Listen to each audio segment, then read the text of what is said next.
Cœur dans un bocal, manque du paix. Moi, la musique et la poésie, c'est pas frontal, mais c'est des choses qui ont un rôle très important, puisqu'il s'agit justement d'élargir les imaginaires et de susciter l'empathie. Et par l'empathie, en faisant comprendre ou ressentir plutôt une injustice, on peut faire passer encore plus de choses et participer encore plus à humaniser. Parler et me confier, verser les mots. Je veux te parler, respirer. Y'en a marre d'avoir le cœur gros, me délivrer. Alors quand j'ai sorti mon recueil J'abrite un secret, c'était vraiment un livre. J'ai pas pensé en l'écrivant que ça pouvait prendre une forme un peu orale, mais c'est tombé une période où on sortait du déconfinement. Et puis en fait assez vite, à chaque rencontre en librairie, etc., je trouvais vraiment plaisir à essayer de leur donner une vibration en fait à ces poèmes et à les mettre en voix. Et puis la première présentation que j'ai faite du recueil, on était encore confinés, c'était en streaming, c'était à la Maison de la Poésie.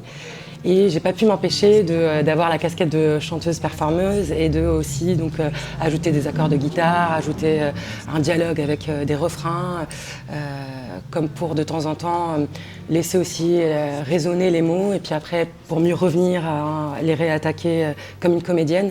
Comme si vraiment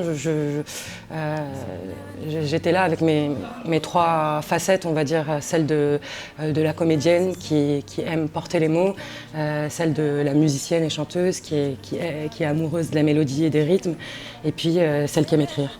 Et en fait, j'ai tiré ce fil-là, et du coup c'est un album qui est arrivé hyper naturellement et d'une façon très reposante, sans stratégie.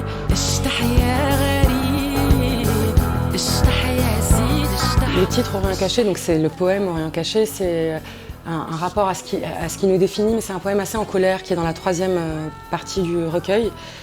J'explore beaucoup le thème de l'identité dans ce recueil et il y a des fois où je le fais avec émotion, avec chagrin, avec la mélancolie qui sous-tend l'exil, et puis il y a d'autres fois où je le fais avec la colère de ce qui nous enferme et de ce qui nous définissent. Et donc c'est une façon d'essayer de faire bouger ce qui nous surdétermine. Et du coup c'était intéressant pour moi d'amener justement à cet endroit-là une touche plus rock, plus punk, et puis même dans le clip de tirer ensuite la métaphore, de faire bouger les imaginaires avec donc ce sample au début enregistré au mariage d'une de mes cousines, avec cet imaginaire collectif où on a beaucoup vu la femme arabe dans un mariage en train de se préparer puis en train de danser, et là dans le clip c'est l'homme qui danse et c'est la femme qui a la guitare électrique. Donc la poésie pour moi c'est aussi comment trouver les bonnes images pour élargir les imaginaires.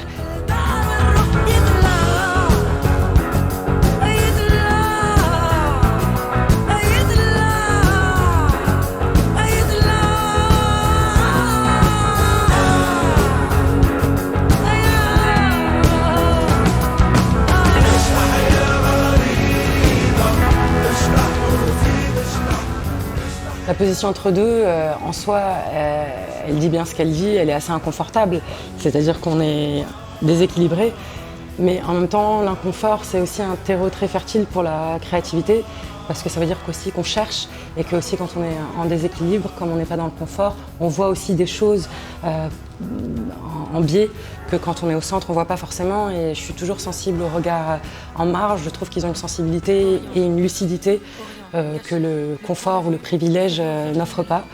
Donc je trouve que c'est pas toujours facile et c'est parfois douloureux et parfois déséquilibrant, mais que c'est très riche pour la sensibilité artistique.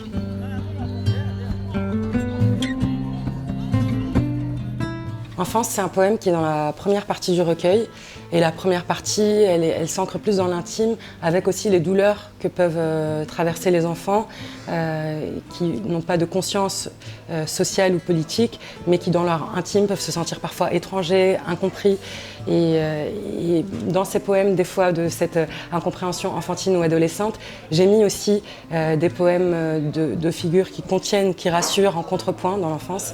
Et le chanteur et poète Idir était une des figures de mon enfance, comme un père, P-E-R-E, ou père après en tant que femme artiste, P-A-I-R-E, qui évoque quelque chose de rassurant, de contenant. Et il y a un disque qui circulait beaucoup chez mes parents, le disque Identité, qui réunissait plein d'artistes et aussi plein de langues que je ne comprenais pas forcément, mais qui m'évoquait une forme de tendresse. Et c'est peut-être ce que je cherche aussi dans la poésie et dans la musique, cet endroit qui rassemble différentes langues avec un regard bienveillant. Sacré. Tous les rêveurs à la dérive, sous cette pluie, cherchent un abri. Une maison bleue, un parapluie. Passeur de rêve, passeur de rive, tu es l'étoile de notre enfance, son poème et sa cadence. On vient du pays de ses enfances, sans revenir. Ma conscience politique, elle faisait partie un peu de mon bagage, de ce que déjà dans ma sphère familiale on a pu me transmettre. J'avais des parents militants, donc il y avait une conscience à la fois de classe. Eux-mêmes avaient accédé à la classe moyenne venant de milieux très populaires, et ça c'est quelque chose qu'ils nous ont transmis, l'importance de l'école gratuite, des choses comme ça. C'était des choses, je pense, qui faisaient partie des valeurs de mon éducation. Aussi l'idée que justement les livres, réussir par l'école, toute cette espèce de truc était, je fais un peu grimaçant parce que c'était presque trop pesant en tant qu'enfant, mais en tout cas c'est des valeurs importantes. Donc il y avait une forme un peu prémâchée. Et puis après, la conscience plus féministe ou intersectionnelle, elle est venue peut-être du fait de mon déplacement à moi, d'avoir vécu en Tunisie et puis arriver en France, de m'être rendu compte de tout ce que ça peut représenter d'être une femme arabe aux yeux du coup de certaines sphères dominantes, par exemple dans l'industrie ou dans les médias. Et ça, c'est des choses que j'ai, une conscience que j'ai plus construite ou déconstruite du coup plutôt seule. Et puis c'est aussi des combats plus forts dans ma génération, le féminisme notamment. Et pour moi, l'intersectionnalité, c'est un cadeau parce que c'est comment, d'une faille qui nous concerne, on peut comprendre d'autres formes d'oppression qui ne nous concernent pas directement, mais qui en fait nous concernent vu qu'on vit dans ce monde. Donc pour moi, ça fait partie des choses hyper importantes vu que ça parle d'empathie.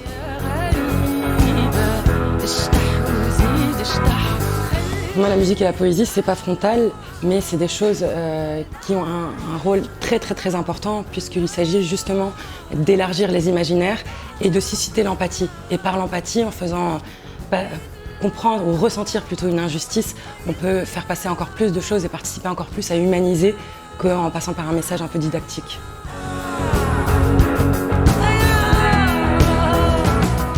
C'est vrai que la révolution tunisienne, maintenant, il y a presque une génération depuis, donc on a pas mal de recul. Donc il y a eu la phase en effet de désillusion, je l'ai chanté en effet, je l'ai vécu.